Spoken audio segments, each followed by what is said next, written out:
नमस्कार, जय हिंद साथियों। फिर से स्वागत करता हूं। देखिए, आप ही के बने अपने चैनल पे हमारा सेशन क्या चल रहा था आपको पता है कि बहुत जल्द आपको झारखंड सीजीएल का एग्जाम होने वाला है, जो 28 तारीख को किया गया है। लेकिन बहुत सारे मुद्दे अभी यहाँ पर दिखाई दे रहे हैं। बहुत कोई ऐसा बोल रहा है कि ये एग्जाम नहीं हो पाएगा क्योंकि सीएम के पास अभी ईडी का, आपको पता है, छापा पड़ा हुआ है, जिसके कारण बहुत सारी समस्याओं का सामना ऐसा लग रहा है। लेकिन अभी किसी तरह का कुछ भी नहीं है। अभी फिलहाल जो नोटिफिकेशंस ऐसा जारी या ऐसा सुनने में जो आया है, वो सीजीएल के तरफ से क्या है ना, सीजीएल के अधिकारी कहाँ कहाँ नोटिस जारी कर दिए, यानी कहाँ कहाँ उनको सेंटर अलॉट करना, उसकी व्याख्या भेजी जा चुकी है। तो आप उस भ्रम में नहीं रहिए, काहे कि बहुत लोग सिर्फ अभी यही देख रहा है कि फिर एग्ज़ाम बढ़ जाएगा, डेट कि क्या हो जाएगा, इसीलिए लोग तैयारी से पीछे हट रहे हैं। लेकिन आपको इससे नहीं करना है। तो आइए, हमारा सेशन क्या चल रहा था, तो हम चला रहे थे विजय रथ, क्योंकि इस बार आपको विजय दिलवानी है और विजय आपको होना भी है। तो विजय रथ में हम लोग क्या देख रहे थे, तो झारखंड जीके का हम लोगों ने देखा था। क्वेश्चंस सेट कर रहे थे, हर एक दिन एक सेट करने के प्रयास थी या 2 दिन में। तो किसी समय की व्यस्तता से देखिए, इस सेट का मैंने 20 नंबर तक आपको करवा दिया था। अगर जिसको पता होगा, जो लगातार सेशन को देख रहे होंगे, तो देखिएगा, अगर आपको सभी सब्जेक्ट यहाँ पर मिल रहा है, कंप्यूटर्स आपको डाले जा रहे हैं, रीजनिंग डाला जा रहा है, और झारखंड जीके का भी आपको पोर्शन मिल रहा है। आप जाइएगा हमारे चैनल पे, प्ले लिस्ट में जाइएगा और वहाँ देखिएगा विजय रथ कर कर प्ले लिस्ट है, उसमें आपको सभी मिलेगा। आप सभी वीडियो को ध्यान से देखिएगा ना और समझिएगा, तो आपकी तैयारी अच्छे तरीके से होती चली जाएगी। तो चलिए स्टार्ट करते हैं। आपको पता है, यहाँ तक मैंने 20 क्वेश्चंस यहाँ करवा दिया था। आज हम लोग 21 से 40 इसका कंप्लीट करेंगे और आते हैं 21 नंबर क्वेश्चन पे। देखिए, क्वेश्चन सभी के सभी उस सेट से लिए गए हैं। वो सेट है जो प्रीवियस ईयर्स या तो पूछा गया है किसी एग्जाम में, झारखंड के एग्जाम में ही पूछा गया है और किसी के एग्जाम में नहीं पूछा गया। झारखंड के प्रीवियस ईयर्स के क्वेश्चंस मिलेंगे। अगर आपको विश्वास नहीं होता है तो कभी यहाँ पर स्कैन कर कर देख लीजिए, कोई ना कोई एग्जाम में पूछा गया होगा और बेहतरीन लेवल का क्वेश्चन है, वो आपको खुद पता चल रहा होगा, जो लगातार सीरीज में जुड़ा हुआ है। और यहाँ से क्वेश्चंस बनेगा भी। देखिए, 21 नंबर से हम लोग आज का सेशन यहाँ पर स्टार्ट करेंगे। तो उससे पहले, स्टार्ट करने से पहले, आपको चंद्र लाइन सुविचार आज का मैं आपको दे देता हूँ। देखिए, अच्छे विचार को पढ़कर अच्छे विचार को पढ़कर छोड़ देने से जीवन में कोई सफल नहीं होता है, ये आप समझ लीजिए, या जीवन में कोई बदलाव नहीं होता है। अच्छे विचारों को अगर आप अपने जीवन में उतारेंगे, तभी आपकी ज़िंदगी आगे बढ़ेगी और अच्छी तरीके से जीवन चलेगी। तो सिर्फ अच्छे विचार इंस्टाग्राम और यूट्यूब में ऐसे स्क्रॉल कर से आपको सिर्फ देखने से कुछ नहीं होगा। उस अच्छे विचार को आपको अपने जीवन में उतारना होगा, तभी आप आगे बढ़िएगा और सक्सेस की राह पर बढ़िएगा। आइए अब फर्स्ट नंबर क्वेश्चन पे आते हैं। आज के सेशन का पहला नंबर, लेकिन ये सीरीज का 21वां नंबर क्वेश्चन 20 नंबर तक मैं करवा दिया हूँ। निम्न में से किसके द्वारा मुद्दा मुंडा गीतों को मुंडा दुरंग में संग्रहित किया गया है, ये आपसे पूछ रहा है। तो देखिए, ऑप्शंस क्या क्या दिए हुए हैं। फादर काबिल फुल्के, फिर डाल्टन और WH आर्चर। देखिए, डाल्टन जो केमिस्ट्री आप पढ़ भी रहे होंगे या साइंस का आपको सीरीज मिल रहा होगा, तो डाल्टन तो ऐसे ही आप जान लीजिए कि डाल्टन थ्योरी भी है और ये केमिस्ट्रिक रासायनिक परमाणु सिद्धांत देने वाले कोई थे। तब परमाणु सिद्धांत किन्हीं ने दिया था, तो वो किसने दिया था, ये डाल्टन ने दिया था। फिर नेक्स्ट, फादर काबिल फुल्के की बात करेंगे, तो काबिल फुल्के यहाँ पर वो थे क्या, तो फादर काबिल फुल्के के बारे में बात करें तो देखिए, ये हिंदी साहित्य, ये अंग्रेज थे, ये अंग्रेज थे और ये हिंदी साहित्य। और आपको पता होगा तुलसीदास जो सबसे प्रसिद्ध है,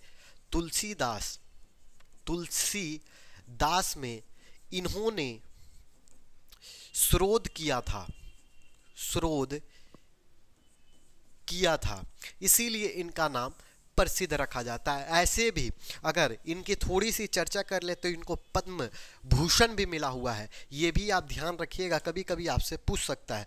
तो पद्म भूषण भी इन्हें पद्म भूषण भी इन्हें मिला हुआ है। और साथ ही साथ इनको एक और अवार्ड भारत रत्न भी इनको प्राप्त हुआ है। तो ये दो फादर काबिल फुल्के के बारे में थे। तो देखिए दो तो होंगे नहीं, मैंने बता दिया, तब बचे कौन? WJ आचर, जो आपका आंसर होगा। नेक्स्ट सवाल पर आते हैं। 22वां नंबर सवाल क्या बोल रहा है? इस सेशन का दूसरा और आगे का 22वां नंबर, निम्नलिखित में से कौन सा एक सही नहीं है? आपको बताना सही नहीं है। इसमें बहुत बार बहुत कोई जल्दी जल्दी में पढ़ता नहीं है और नहीं को नहीं देखकर सीधा मार देता है। तो क्या बोल रहा है देखिए, पहला ऑप्शन पढ़िए। तो पहला ऑप्शन आपसे पूछ रहा है और बोला क्या? मुंडारी भाषा पर पहली पुस्तक मुंडारी प्राइमर। जी हाँ, प्राइमर से ही, ऐसे आप याद रखिए ना, प्राइमरी मतलब होता है प्रथम, और उसी से लिया गया है ग्रामेटिकली प्राइमर, और प्राइमर मतलब फर्स्ट, और पहली पुस्तक। तो ये सही है, हमको बताना है गलत, ये ध्यान में रखिएगा। नेक्स्ट, मुंडारी भाषा एवं साहित्य का विश्वकोश इनसाइक्लोपीडिया, बिल्कुल सही है। इनसाइक्लोपीडिया में मुंडारी भाषा और साहित्य का आपको विश्वकोश यानी पूरा शब्दकोशों का, विश्वकोश का समावेश मिलेगा।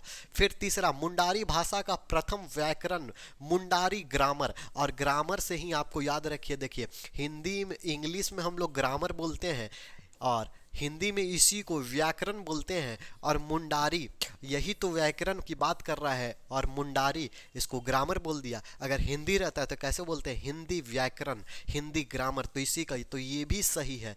तो यानी गलत कौन हुआ? गलत हमारा डी हुआ, यानी डी फॉर देवसेना हमारा आंसर होगा। फिर से मैं इसको बता दूं आपको, यहाँ पर हमसे गलत पूछा था, ये तीनों ऑप्शन सही है, गलत कौन है? तो गलत आपका डी, मुंडारी एंड डियर काटिल्स रामदयाल मुंडा नहीं होगा।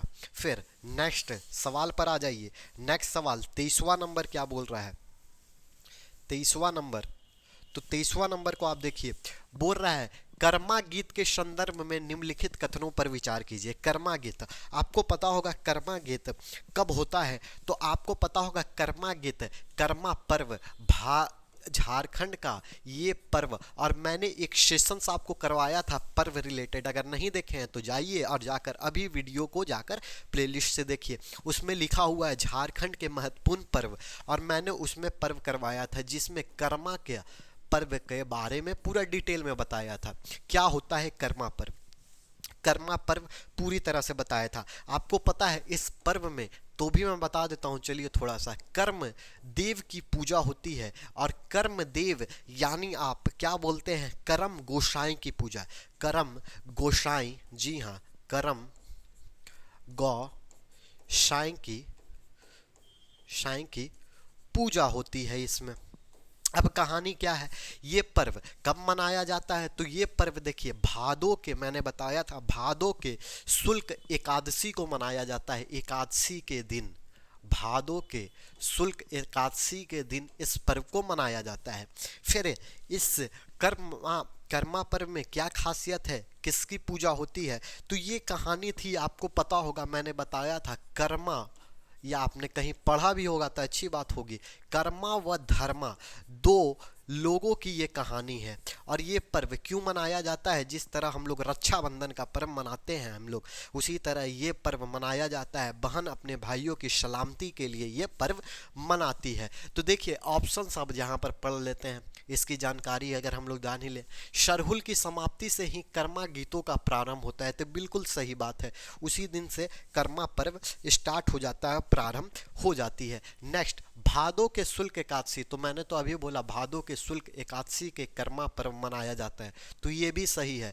तो कथन सही है, हमसे पूछा तो दोनों सही हैं, 1 और 2 दोनों आपका सही हो जाएगा। सी आपका कहोना प्यार आंसर हो जाएगा। नेक्स्ट सवाल पर आइए। नेक्स्ट सवाल 24वां नंबर पे हम लोग आ चुके हैं। देखिए इसी तरह देखिए, जिसमें डिटेल की आवश्यकता होगी डिटेल बताया जाएगा, जो सीधा सपाट पूछा जाएगा तो सीधा आपको याद कर लेना है कि इसका ये याद होगा। जैसे पर्सनैलिटी से बहुत क्वेश्चन पूछता है, सीधा डांस से पूछता है, तो वो तो आपको याद करना पड़ेगा। देखिए, निम्नलिखित कथनों पर विचार कीजिए। फिर कथन दिया है और इस तरह के सवाल कथन के 2-3 पूछता ही है। छौ नृत्य में चेहरे पर मुखौटा लगाकर नृत्य करते हैं। तो आप अगर नहीं देखे हैं ना तो जाकर देखिएगा। मैं नृत्य का भी एक टॉपिक डाला था। टॉपिक क्या, जब सीरीज करवा रहा था ना एमसीक्यू पर, तो उसमें नृत्य को समझाया था पूरी तरीके से। कहाँ का प्रसिद्ध नृत्य, कौन कहाँ का है, किस जिले का प्रसिद्ध नृत्य है। तो छौ नृत्य आप पहले यही बता दीजिए, छौ नृत्य प्रसिद्ध कहाँ पर है, ये कमेंट करके बता दीजिए। उसके बाद देखिए आगे क्या बोला। सेकंड पॉइंट, मुखौटा बनाने का काम झारखंड में एकमात्र सरायकेला, खरसराव और सिंहभूम जिलों में ही होता है। और थर्ड पॉइंट है, झारखंड में सरायकेला खरसराव क्षेत्र की छौ नृत्य विश्व शैली प्रसिद्ध है। तो आपको कमेंट करके बताने की जरूरत नहीं है, क्योंकि इसमें सभी कुछ आपका दे ही दिया। अब क्या है, तो पहला देखिए ऑप्शन सही है, छौ नृत्य सही होता है मुखौटा पहन के। एक मूवी आया था कंटारा, आपको याद होगा, और कंटारा में किस तरह से वो पहनकर मुखौटा और डांस कर रहा था, तो उसी तरह से इसकी भी आप देखते हैं किस तरह से मुखौटा। तो इसमें भी क्या होता है, इस तरह का सिर में मुखौटा आदमी पहनकर, इस तरह मुखौटा पहनकर और इस तरह मुखौटा पहनकर पूरी तरह से, और झाल इस तरह से पहनकर पूरी तरह से ऐसे ऐसे ऐसे ऐसे डांस चलता है। यही होता है छौ नृत्य। तो ये तो सही है। दूसरा, मुखौटा पहनने का काम जो सबसे मात्र सरायकेला में सबसे ज़्यादा, क्योंकि 2 संस्था है। अगर इसकी बात करें तो 2 संस्था, चलिए आइए डिटेल में थोड़ा बता ही दें। ऐसे तो पूछता नहीं है, लेकिन चलिए 2 संस्था आपको इसकी देखने के मिलेगी। 2 संस्था, 1 2 बांट में हम बांट देते हैं। 2 संस्था कहाँ कहाँ पर है वो आप जान लीजिए। एक 1960 में, एक 1960 और एक 2000 आपका 2006 बोल रहा हूँ, 2011 में ये 2 संस्था यहाँ पर खोले गए। अब 1960 की संस्था कहाँ थी, तो राजकीय छौ नृत्य, उसको लिख लीजिएगा आप लोग। राजकीय छौ नृत्य कला केंद्र, राजकीय। देखिए 1960 का जो संस्था था उसका नाम था राजकीय छौ नृत्य कला केंद्र। और ये कहाँ पर है, तो ये आपका है सरायकेला में। जी हाँ, ये कहाँ पर है, तो सरायकेला में। दूसरा का नाम लिख लीजिए, 2011 में संस्था बनी, वो संस्थान कहाँ थी, तो मानभूम। जी हाँ, मानभूम छौ नृत्य, इसको काट दीजिएगा और सिर्फ लिखिएगा मानभूम छौ नृत्य कला केंद्र। ये कहाँ पर है, तो ये आपका सिल्ली में। मानभूम कहाँ पर, तो मानभूम आप बोलिएगा सिल्ली में पड़ता है। तो ये 2 संस्था। उसके बाद थोड़ी सी और कहानी अगर इसकी जाननी है तो जान लीजिए। 2010 में ये आखिर छौ नृत्य इतना प्रसिद्ध क्यों हुआ, तो उसकी भी कहानी है। 2010 की कहानी है। 2010 में क्या हुआ ना भैया, 2010 में यूनेस्को ने मूर्ति विरासत, यूनेस्को जो जानते हैं यूनेस्को साइट होता है ना, यूनेस्को ने मूर्ति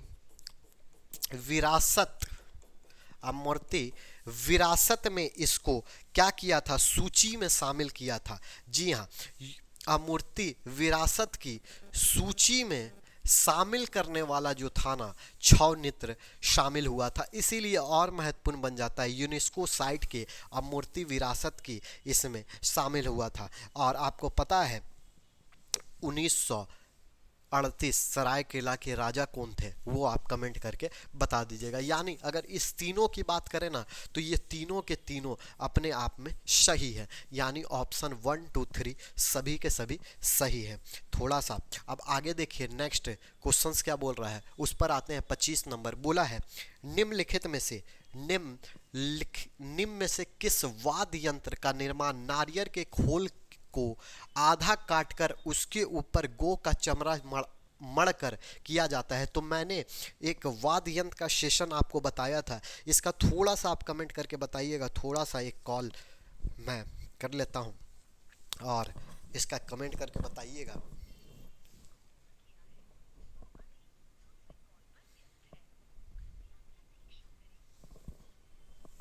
चलिए, तो वाद्य यंत्र से अगर पहले हम लोग चलिए वाद्य यंत्र को समझ लेते हैं।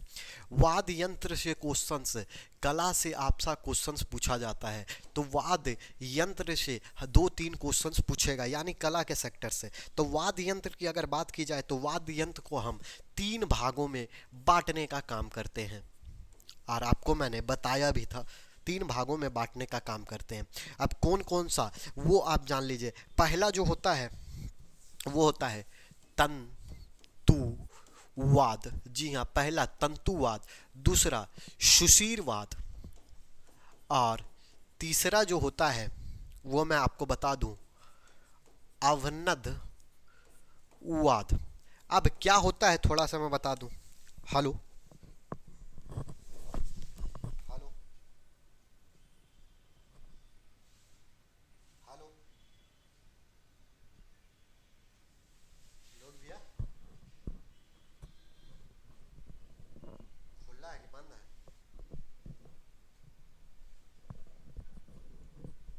आ रहे थे इधर हम आए, जा रहे हैं हम तो इधर आए हैं, बीजा हट गया तरफ।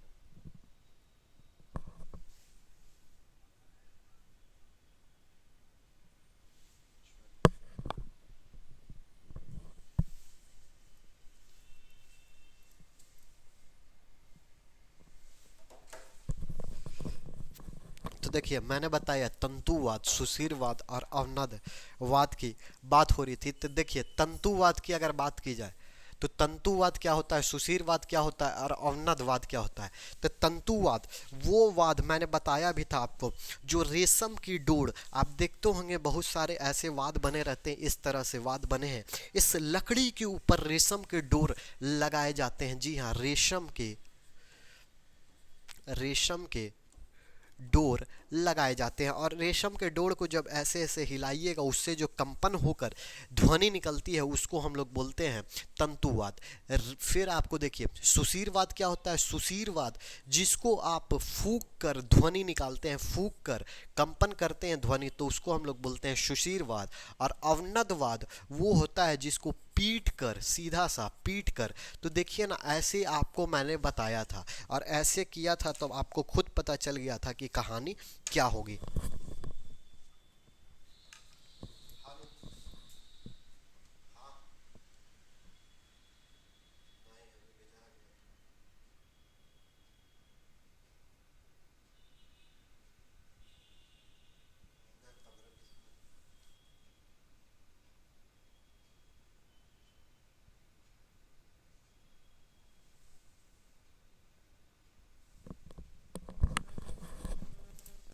तो पीट कर तो मैंने ये बताया था। तो आपको पता है रेशम की जो कंपन निकलती है, दूसरी क्या कंपन आपको फूंक कर निकाली जाती है, और तीसरा पीट कर जो निकाली जाती है उसको हम लोग। तो यहाँ पर हमसे पूछा कि नारियल के खोल के काट कर जो ऊपरी लेयर, तो देखिए नारियल को काट कर इस तरह से ऊपरी लेयर में जो ऐसे लगाया जाता है और उसको कंपन कर कर निकाला जाता है, तो रेशम के धार ही रहती है और उसको कंपन, तो वो एक कैटेगरी में किसका आता है, तो तंतुवाद का। और इसका जो आंसर होगा वो होगा भुआंग। जी हाँ, भुआंग आंसर आपका होगा। झाल देखिए, झाल तो सीधा ऐसे ऐसे आप पीटते होंगे। केदला आप देख, केदरा भी देखे होंगे, और बनम तो होगा नहीं। देखिए नेक्स्ट क्वेश्चन 26 नंबर पे, पंथे लेहा नमस्कार पुस्तक के लेखक, ये सीधा सीधा पूछा है, लेखक का नाम पूछ दिया है, पंथे लेहा लेखक। तो सीधा सीधा जब पूछा है तो सीधा सीधा मारेंगे। 26 नंबर का आपका सीधा सीधा क्या होगा, डॉक्टर नंद किशोर के द्वारा ये पुस्तक लिखी गई थी। नेक्स्ट हम लोग 27 नंबर पे आ जाते हैं, और 27 नंबर पे क्या है वो देख लेते हैं। तो 27 नंबर पे देखिए क्या बोला गया, बीफ grammar and vocabulary of Oraon language पुस्तक रचना किसने किया, किसके द्वारा किया गया था या किसने किया था। तो ये आपसे सीधा पूछा है, ये भी सिंपल सा एक वर्ड में, इसको तो आपको लिखना ही, पर्सनैलिटी पुस्तक को आपको याद ही करना होगा। तो ये आप सीधा सीधी याद रखिए, एफ वेच के द्वारा, यानी ए फॉर इलाहाबाद आंसर होगा। 28 नंबर, जीवन आशा योजना समाज कल्याण विभाग झारखंड सरकार द्वारा प्रारंभ की गई, इस योजना का उद्देश्य क्या था। तो देखिए, जीवन आशा योजना आपको याद होगा महिलाओं को लेकर स्टार्ट किया गया था। और महिलाओं की जब बात आती है तो ऑप्शंस में हम देखेंगे महिला अत्याचार पर नियंत्रण करने के लिए ये योजना झारखंड सरकार के द्वारा स्टार्ट की गई थी। नेक्स्ट 29 नंबर पे, आदिम जनजाति को मुख्य धारा में लाने हेतु परिवार के एक सदस्य विवाहित महिला सदस्य को मासिक कितने राशि देने का प्रावधान है, कितने मासिक राशि देने का प्रावधान है। तो देखिए, ये जो आदिम जनजाति के बारे में मैंने बताया भी था, तो कमेंट करके बताइए तो आदिम जनजाति झारखंड में कितने हैं, ये आप थोड़ा कमेंट करके बताइए। और उसके बाद इसका ऑप्शंस बता दीजिए। इसका आंसर जो होगा, मासिक राशि आपको 600 रुपये देने का अनुदान किया गया है। और आखिरी क्वेश्चन, क्योंकि मुझे थोड़ा कहीं जाना है, इसके लिए माफ़ी चाहता हूँ, 30 तक ही इसमें रखूँगा, फिर आगे का इसको करवा दूंगा, या तो आपको मैं स्क्रॉल करके दिखा दूंगा, आप कमेंट करके खुद बता दीजिएगा कि 31 से 40 में, क्योंकि एकदम सिंपल सिंपल क्वेश्चन है, पढ़ा हुआ सब क्वेश्चन से रिपीटेड है। तो अब मैं स्क्रॉल कर दूंगा, थोड़ा सा आप देख लीजिएगा, अगर आपको आएगा तो आप खुद मार दीजिएगा। झारखंड का दूसरा वन क्षेत्र वाला जिला, दूसरा वन क्षेत्र वाला जिला कौन है। तो वन्य, इससे पहले सेशन में मैंने वन्य के बारे में, वन्य जीव अभयारण्य का पूरा डिटेल, पूरा डाटा आपको बताया था, कौन सबसे बड़ा है, कौन सबसे छोटा है, किसका कितना स्तर है। तो ये आपको याद होना भी चाहिए, और याद नहीं है तो चलिए मैं बता देता हूँ। पहला दूसरा आपसे पूछा है, पहला नंबर पे कौन आता है वो पहले जान लीजिए। तो पहला नंबर पे जो आता है वो आता है गढ़वा। जी हाँ, पहला नंबर पे जो आता है वो जो क्षेत्र है गढ़वा। और गढ़वा का अगर परसेंटेज की बात की जाए तो कितने परसेंट की एरिया वो कवर करता है, तो 40 दशमलव लगभग 15% जो है क्षेत्रफल वन जीव में पूरी तरह से सम्मिलित है। दूसरा जो आता है, दूसरा वो आता है पलामू। और पलामू का क्षेत्र 14.5% का लगभग जो है वन्य क्षेत्रफल वाला जिला, वहाँ पर वन्य क्षेत्रफल से है। और तीसरा आपका हजारीबाग का क्षेत्र, हजारीबाग में भी आप देखिएगा, पहले हजारीबाग में ठीक ठाक कंडीशन थी, लेकिन अब यहाँ पर वन्य क्षेत्र कम हो गया है, 10.49 या 10.5 के लगभग इसका परसेंटेज रहा। ये मैं परसेंटेज बता रहा हूँ, परसेंटेज में ही वन्य पता चलता है। फिर सबसे कम में अगर देखा जाए तो अभी सबसे कम में आपका जो पहले रांची में हुआ करता था, अभी सबसे कम में, बिल्कुल मेरे हिसाब से अभी सबसे कम में जो वन क्षेत्र है वो रांची में है, वन का क्षेत्रफल है। ये अब मात्र 4.2% बचा है, इससे भी कम हो गया होगा। फिलहाल 4.2% का क्षेत्र है। हमसे पूछा दूसरा, तो दूसरा देखिए, पहला गढ़वा और दूसरा आपको पलामू, यानी पलामू, ए फॉर इलाहाबाद आप मारकर निकल जाइएगा। ये मैंने देखिए आपको डिटेल्स इसमें बता दिया।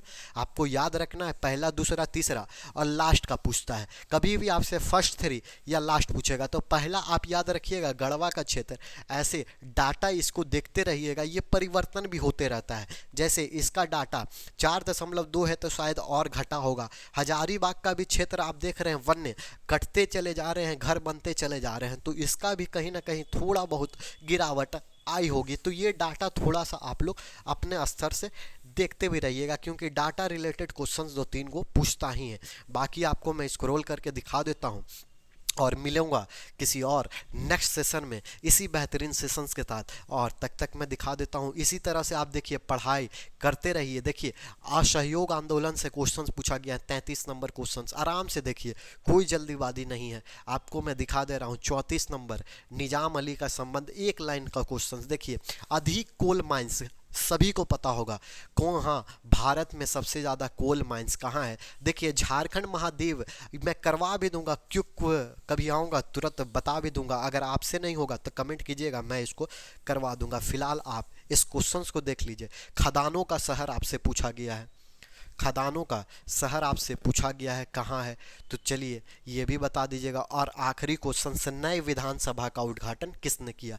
तो ये 10 क्वेश्चंस आप कमेंट करके बताइएगा। और कैसा लगा सेशंस, अगर अच्छा लग रहा है तो इसी तरह से प्यार देते रहिए, लाइक करते रहिए और लोगों में, दोस्तों में अधिक से अधिक शेयर करना भी ना भूलिए। मिलेंगे किसी और वीडियो में, तब तक के लिए जय हिंद।